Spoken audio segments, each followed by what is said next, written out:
Hello, everyone. Welcome to this week's Product School webinar. Thanks for joining us today. Just in case you didn't know, Product School offers product management certificates online and at our 20 campuses worldwide. On top of that, every week we offer some amazing local product management events and host online webinars, live streams, and Ask Me Anything sessions. Head over to productschool.com after this webinar to check them out. Today, we have an awesome guest presenting. I'd like to introduce you to Shreya. Shreya is an international professional and has been working, Shreya is where'd it go? Shreya is an international professional and has been working at the intersection of product and marketing for the past 6 years. She has worked in countries like the USA, Netherlands, and India. Currently, she leads product marketing at Finturi, a Dutch fintech startup, which is redefining the invoice financing industry with the use of blockchain and artificial intelligence. Feel free to leave any questions for Shreya in the comments, and I'll ask her them at the end. And without further ado, let's welcome Shreya. Thanks for joining us today. Thank you, Dan, for the introduction. And I'm really glad to be here today and to be able to join this webinar. So let me share my screen with you. We can hear you, but we can't see you.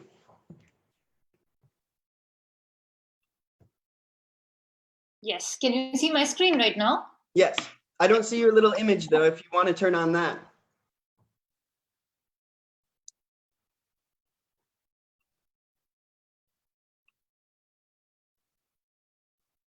Awesome. Perfect, that sounds good. Okay, so thank you so much for having me here today. And to begin with, you have already introduced me, but I'll just give a brief history about myself as well. So hello, everyone. My name is Shreya, and I'm an Indian by nationality. After graduating in 2012 from the Indian Institute of Technology, Guwahati, I worked briefly in the United States. Then I moved back to India, and currently I'm in the Netherlands. So what do I do here in Netherlands? I work for a fintech startup called Finturi. And what we are doing is we're bringing to the market a new way of invoice financing. So basically, we connect businesses with financiers. When I say businesses, I mean small and medium-sized enterprises. We connect them with financiers and we enable them to get a loan against their invoice within 24 hours at the best interest rate. Now, how do we do that? We do that because we use blockchain technology and we also use artificial intelligence.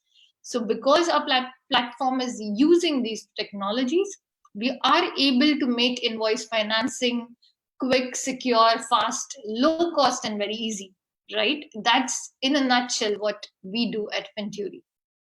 Now, what do I specifically do at Finturi? I lead the product marketing efforts at Finturi. And before you guys already ask what is product marketing or what does that mean, let me give you an idea about the same. So product marketing is something that intersects product marketing as well as sales, right? It sits right in the middle of all three, and it is basically the process through which you can bring the product to life.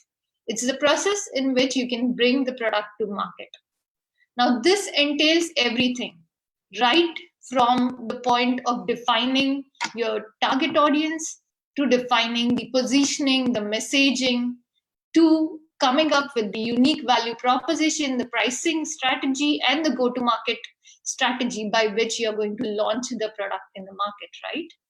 It entails all of it. And not only this, but it is about making sure that entire product team, the entire marketing team, the entire sales team, and the external users think in a similar manner about a product. It's about communicating the same story to everyone. It's about driving adoption and awareness about your product in the market, right? So now that I've given you enough introduction about me, Finturi, and what product marketing entails, let's move to our topic, which is things you must do before launching a new product. Now, what's the first thing you must do? First and foremost, the most important point is you have to define and understand your product. What does that mean? You need to know the what, why, who, and how of the product. What is the problem that you're trying to solve? Is that problem a need, or is it just a want? Is it essential, or is it just luxury? And why are you even trying to solve the problem? Is it big enough? How big is the market? Would you be able to sustain?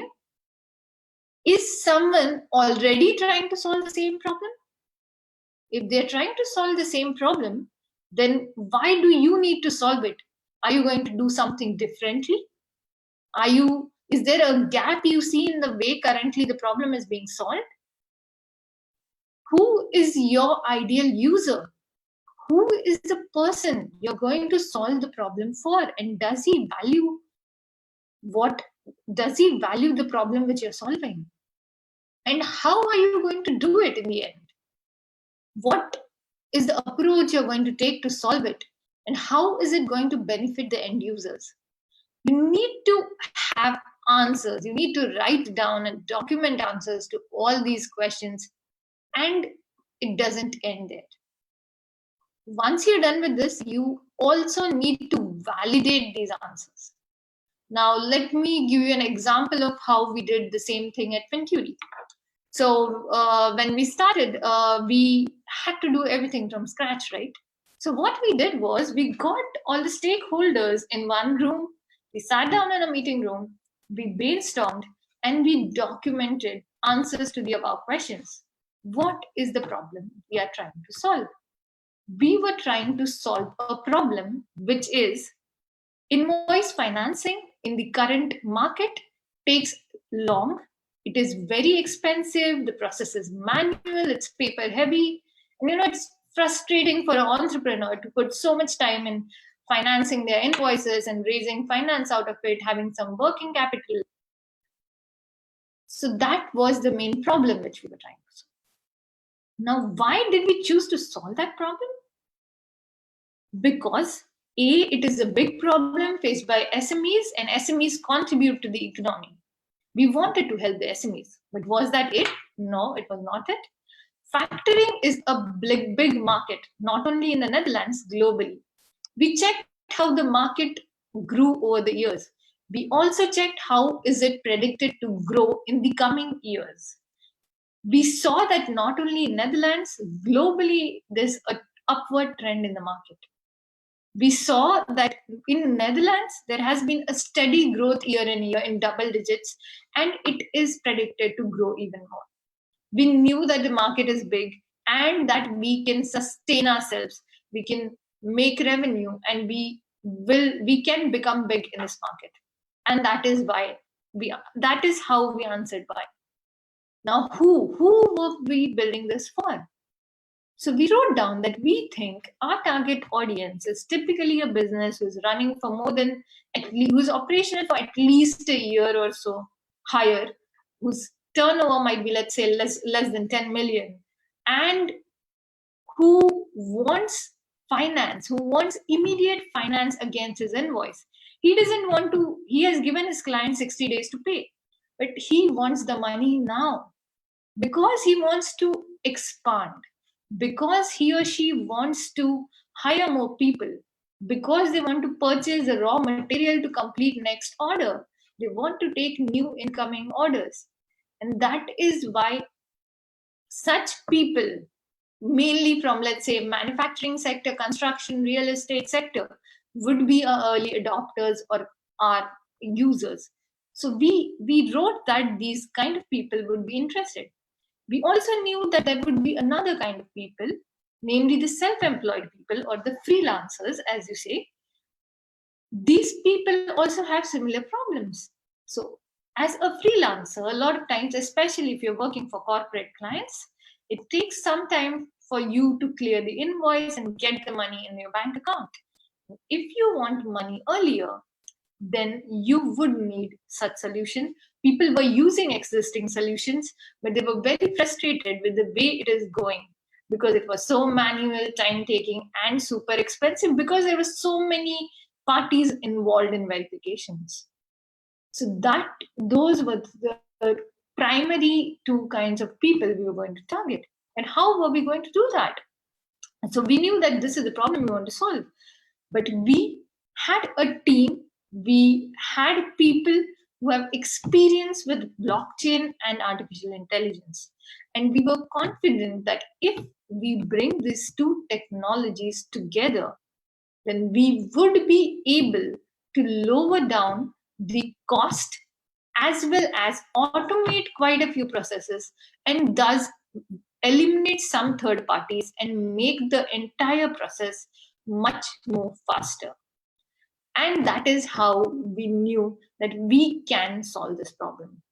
So we documented answers to all these questions. And did we stop there? No, we did not. Once we documented all the answers, then came the most important part, verifying that what we think is exactly what the market thinks. For that, there can be a couple of ways to do that. For example, you can do some secondary research. You can read reports about how the industry is growing. You can read about who are the current players, what market share do they occupy, what are the challenges they are facing. You can go to your competitors and you can also see what kind of people are taking invoice financing from them. What age is the target audience? What is the kind of people who are doing that?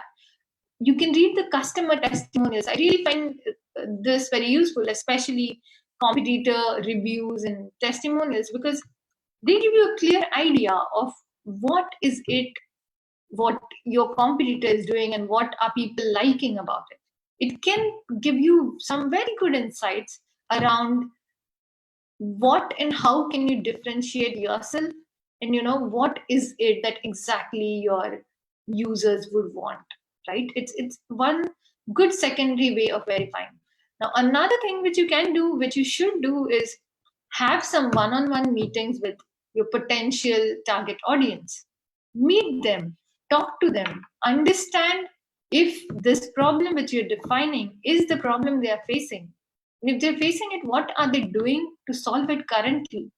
Are they unhappy with the process, or are they already happy? Do they even feel the need for such a product? Once you do one-on-one interviews with them, talk to them, you can distill and verify all your hypotheses. If the answers to all your questions are verified, well and good. But if they are not, then you can restate or pivot and make new hypotheses and continue in that direction until you find the right product, right? And this is something which you can keep doing. Now, even the famous Albert Einstein once said, if I had an hour to solve a problem, I would spend 55 minutes thinking about the problem and just 5 minutes thinking about solutions, because if I understand problem, I am bound to find a solution for it, right? The main key is understanding the exact problem your customer is facing. And once you do that, you're sorted for life. And I think this is the most crucial thing we need to do. Now, once you're done with this, what's next? Next is deep diving into your audience. Deep dive into audience. Try to segment them. Try to distill them and make detailed user personas. Trust me, this step is going to be really, really helpful for you. Now, how are you going to do this? There can be multiple ways in which you can do this. You can do one-on-one interviews. You can do focus group discussions where you can call a particular type of target audience together and do a focus group discussion, get some insights from it.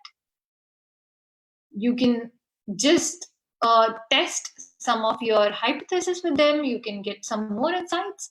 The entire idea is talk to your audience, shadow them if required, but understand ins and outs of their life. Like, what is their daily schedule? How do they get information about new ways of financing, let's say in case of Finturi?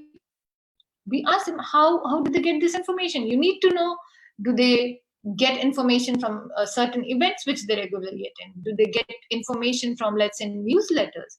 Do they get information from a local newspaper which they read? Do they follow any online blogs? What is their motivation for choosing something? What is or who is an influential factor in their decision? Figure out who is the decision maker in the entire process. Is it the CEO of the company? For example, in Finturi's case, to take invoice finance, is it CEO or is it the CFO or it's the director? Get to know everything about them. How big is the business? What kind of tools do they use? What is it that they regularly do? What are there any certain times of the months when they face this problem more, and are there certain times of months when they face this problem less? It's very important to understand that. Once you understand that, there are various templates available for defining persona. I personally like the template which is used by Extensio, and I use it, but there are multiple templates available. You can use any of it. But note down everything. Note down the demographics, the key information about the person, motivations, as I said, everything. And this is going to help you later on in defining the positioning, in defining messaging, and defining the go-to-market strategy. You will know where exactly you need to target these audiences. So the better you understand your audience, the better you can serve their needs. So I think this is one thing which is really useful. For example, in case of Finturi, before we spoke to the target audience, we used to use the word like we connect SMEs with investors. After we spoke to our audience, we realized that SMEs, like in Netherlands, people primarily speak Dutch as well as English. So the English is a bit toned down. They like very simple words. So SME might be very easy to understand for me, or I might find it like a routine word.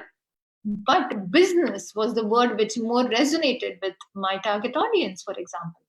And hence we changed the terminology. Instead of SMEs, we started using businesses. Similarly, when we told them we connect you with investors, it was confusing because investors can be someone who invests in your company as well. And that was not what we were doing. We were connecting them with financiers in their words. And we had to change the terminology then from investors to financiers. We got a lot of such more insights regarding what keywords resemble the most with them, what kind of language would be the most interesting for them. And we did that, and it was really, really useful for us to distill and make a crystal clear value proposition for them. So, yeah, I think this is one of the most important part in which you need to do before you launch your product in the market. Now, once you know in and out about your product, the problem you're solving, your audience, what's next? It's about using all that research and establishing relevance, context, and connection with your message. Now, this is super important, and it's not easy. Explaining your product in a single line, in a paragraph, in concise and clear, simple but effective words is definitely not very easy. However, what you can do is you can come up with certain alternatives which you think, sit with all the stakeholders in a room, agree upon some alternatives which you all think are the best way to describe your product, and then test these alternatives with your customers. Again, you can do multiple things. You can do A/B testing. Nowadays, there are so many tools available for A/B testing. Depending upon the time and resources you have, you can also do one-on-one testing with certain number of users. You can do another focus group discussion and test your entire positioning and messaging and see if that's working out. So, for example, in our case, when we started with a tagline of Finturi, a blockchain-based invoice financing platform. Well, we were very proud that we are a blockchain company, and we are very proud about it. So we wanted to put the word blockchain and put it in the tagline. But when we spoke to our target audience, we realized that our target audience, small and medium-sized business owners, were yet not very comfortable with the word blockchain. Somehow, in their mind, they were yet equating the word blockchain with, let's say, Bitcoin or something. And, they thought it's fluctuating. They didn't have very positive vibes about it. They did not understand the meaning of the underlying technology and the power it brings with it. And hence, we realize that we have to educate the users about how blockchain is helping us, about how artificial intelligence is helping us, about how it is making their life easier and more trustworthy. And hence, we decided to go with a simple tag which was very resonating with our target audience, and that was a new way of invoice financing. We came up with this tagline, a new way of invoice financing. They knew exactly what invoice financing is. They knew the challenges in it currently. And we said we bring a new way of invoice financing. So it was immediate, there was an immediate connection. They did understand that, oh, this is a new way of doing things. And through our descriptions, through our collaterals, through our brochures, etc., we explained to them how we do this. We use new technologies, how easy is the process, etc. And that really went well. So the underlying point is test with the audience, because sometimes a small test can save you hours of work and maybe millions of dollars as well, right? It's always better to get this thing right. If you work, like, it's a pyramid, right? If the base is strong, the upper section is definitely going to be stable. And as rightly said, positioning is not just about writing a product. Positioning is about connecting with the mind of your prospect, and that's what you need to do. A true messaging and true positioning of a product clearly differentiates it from its competitors and creates a carving impression in mind of customers. It connects with their mind and they cannot forget it. So this is what you should do. Now, once this is done,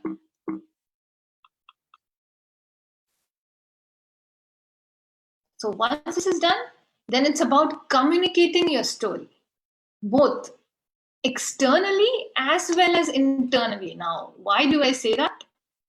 Because especially if you're working in a fast-paced startup or lean teams working in a fast environment, it's very important to keep all the stakeholders, may it be sales, may it be marketing, may it be product, may it be development, keeping everyone on the same page such that everyone communicates the same story about the product with the same understanding is very, very important.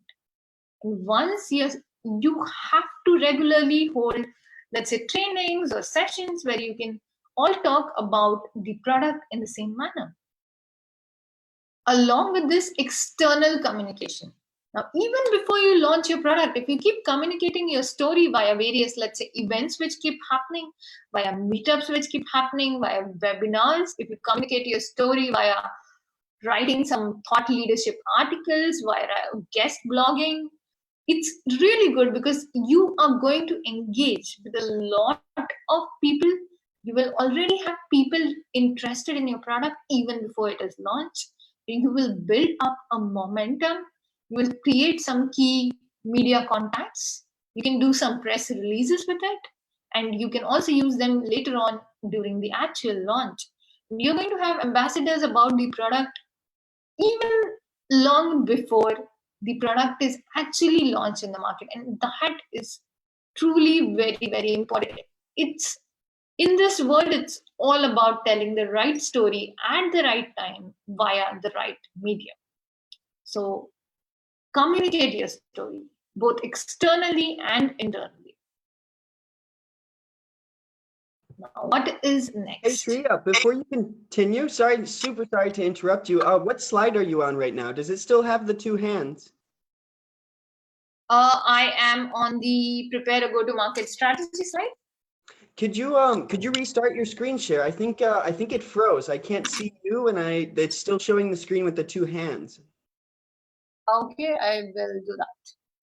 Sorry about that. I think it froze on us here. Okay, got it. No problem.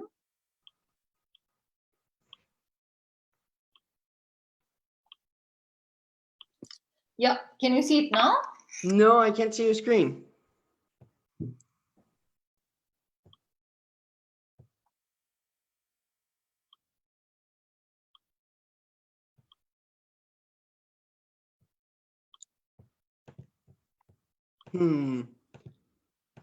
It seems oh, here we go. Yeah, it's coming back now. Okay, you're on the prepare a go-to-market strategy slide, correct? No, it's still frozen looking at you trying to share the screen from zoom.us. Okay. Let's see. Let me do something about it. Let's see.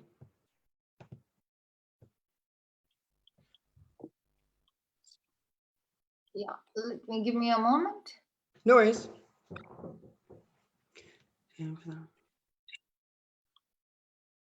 Yeah, is that it? No, it's not. It's not. I don't think it's working. Could you try using one of the different options, like share full screen? Yeah.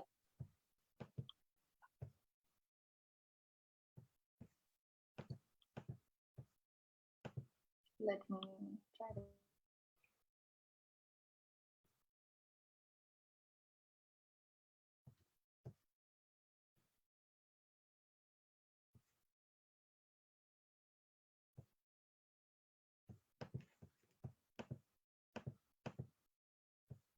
Oh, there we go.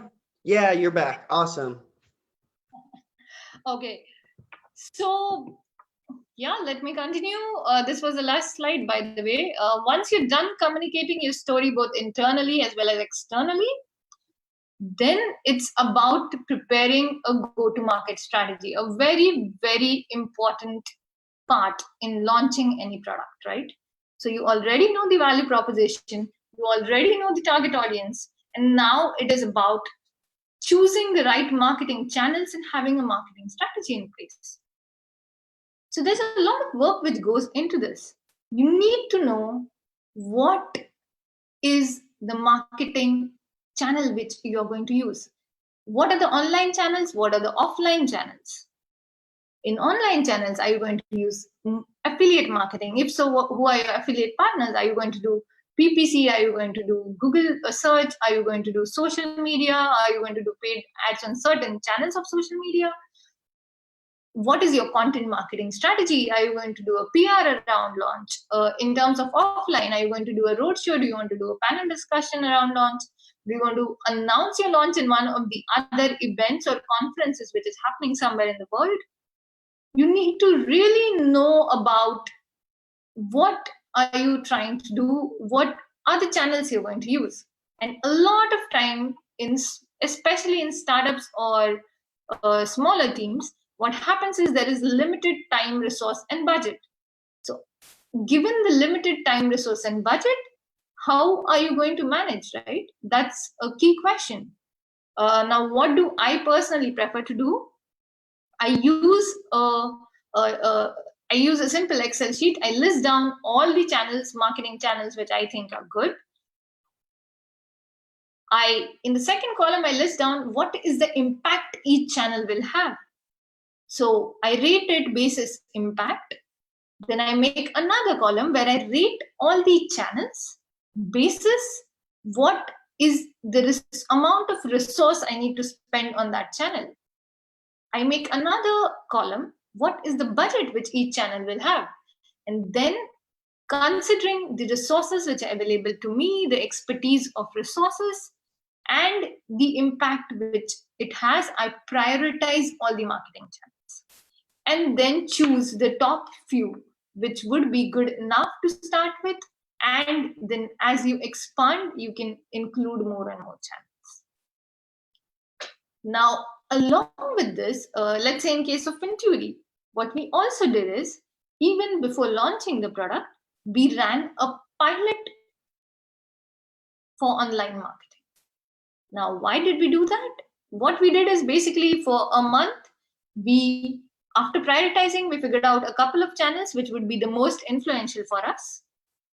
And we tested the waters using those channels. We ran advertisements on those channels for 1 month.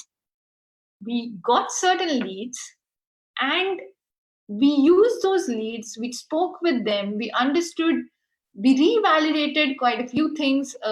We got more insights on what features do we need, what additional features will we need. We got a good confidence on what is the cost per lead from some channels, what kind of volume can we expect, and it really gave us confidence that we are going on the right track.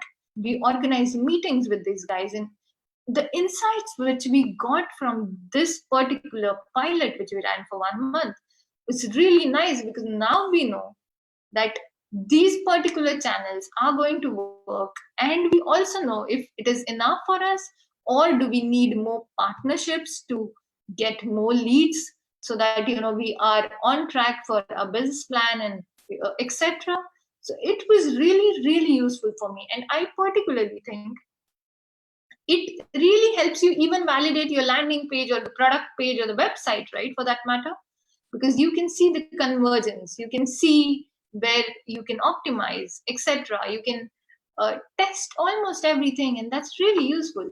So I think making a go-to-market strategy is really, and if possible, doing running a test pilot for it before you launch is really nice and can help you along. But of course, it depends if the time permits or not, right? So that is something which I think is really important. And what's next? So after that, it's all about measuring, analyzing, and iterating. In this data driven world, we can measure everything. We can, right from the website clicks to every step of the funnel can be measured. And guys, measure it, analyze it, and iterate it. Do not forget to do it. The continuous cycle of measuring, analyzing, and iterating is the key to success in this data-driven world. So these are a few cents from my side on things you should do before launching a new product. And I hope the session was useful to you. So guys, keep customer in mind, keep the user in center, measure, analyze, and iterate everything you do. And you are on the right track, and you'll definitely nail it. So that's it from my side. Thank you so much.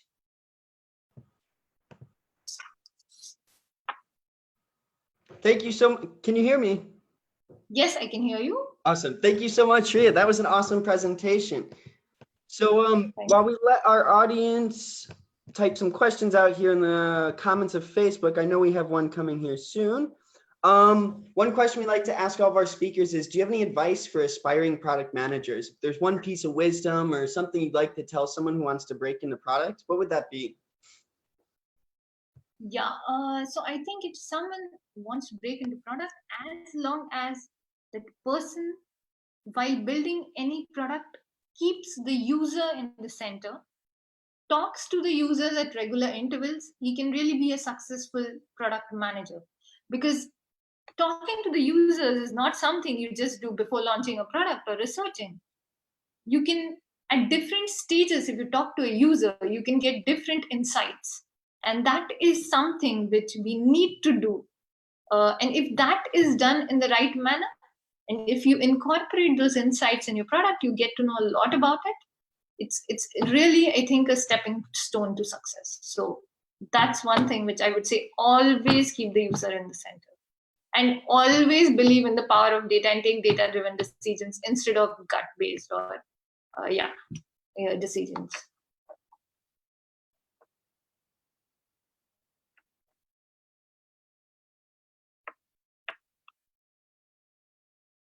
Hello?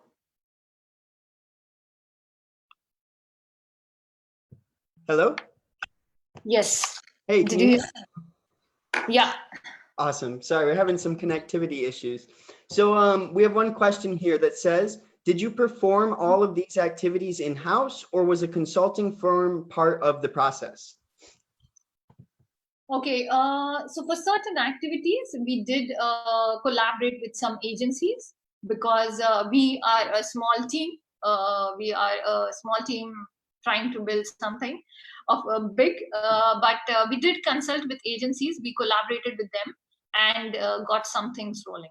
We had a resource constraint and we wanted an external resources for that. So we did collaborate. Awesome. So let's see, just to give anyone else a second to type out a question, I'll ask you one more. What's your favorite part about product management? If there's one thing that you would say is what wakes you up in the morning to come to work, what would that be? I think my favorite part would be you're actually solving someone's need. And as a product manager, when you do something, I think you can see the product go from nothing to everything, right? You can see the product rolled out. You can see the impact it is having on someone's life.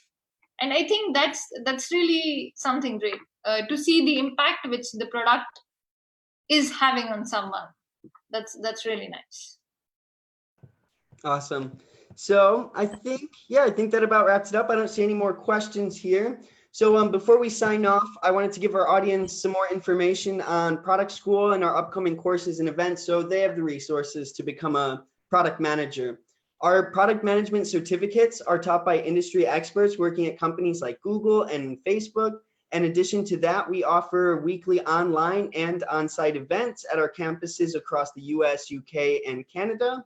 So if you're located near a campus, make sure you stop by one of our weekly events every Wednesday and Thursday. Also, you can find us on social media at Product School, and be sure to keep up with the latest product management content at productschool.com. So thank you all for coming. Enjoy the rest of your day, and I hope to see you next week. Shreya, thank you so much for joining us today. It was a pleasure. Thank you so much. It was a pleasure to be here today. Bye. Yeah, have a nice day.